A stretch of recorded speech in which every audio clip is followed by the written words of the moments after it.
তোদের তোর একটা কাজ ঠিক মতো হয় না। তোরা 4 জন মিলে আমি বাড়তি টাকা আসতে পারলে নি। লজ্জা লাগা দরকার তোদের। আমি খবর পেয়েছি ওর বাড়িতে নাকি 10 লাখ টাকা আছে। টাকাটা যদি তোরা আসতে পারতি তোদের সবাইকে 1 লাখ টাকা করে দিলি তুই। টাকাটা কিভাবে দিয়ে আসা যায়?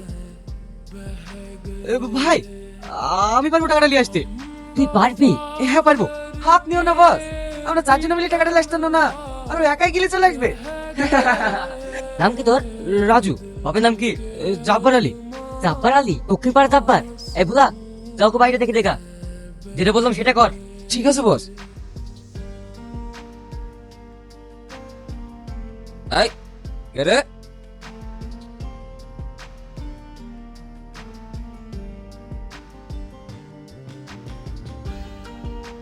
বাহ বাহ, মানতে হবে।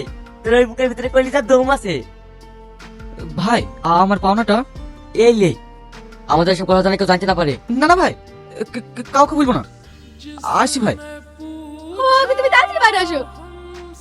আরে আসো তো। এখানে 6550 টাকা আছে। ওকে 1 টাকা করে দিস দিনু। আমি আবার কারোর হারামের টাকা খাইনি। এই নিন আপনার 75,000 টাকা।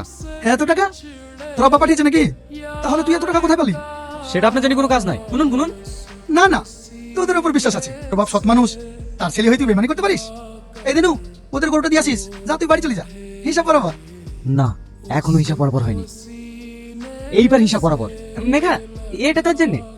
এত দামি চকলেট তুই কোথায় পেলি? এখন থেকে তোর যা যা লাগবে তুই শুধু রাজুকে বলবি, সবাই নিয়ে দেবো তোকে। লে ধর। কি হলো ধর? ম্যাম তো কি হয়েছে? ম্যামকে আমি ভয় পাই নাকি? ম্যাম তো আমার ছেলের সাথে বসে বসে গল্প করে। ওরে কত পিছনে দেখ। লাগছে না, লাগছে। ছেড়ে দিন আমাকে। আমি এরকম কথা কোনোদিন বলবো না। খবর হয়ে গেছি না? এটুকু বাসে পাকা পাকা কথা। আমি আমার ছেলের সাথে বসে বসে গল্প করি। চলে চলে গেছে।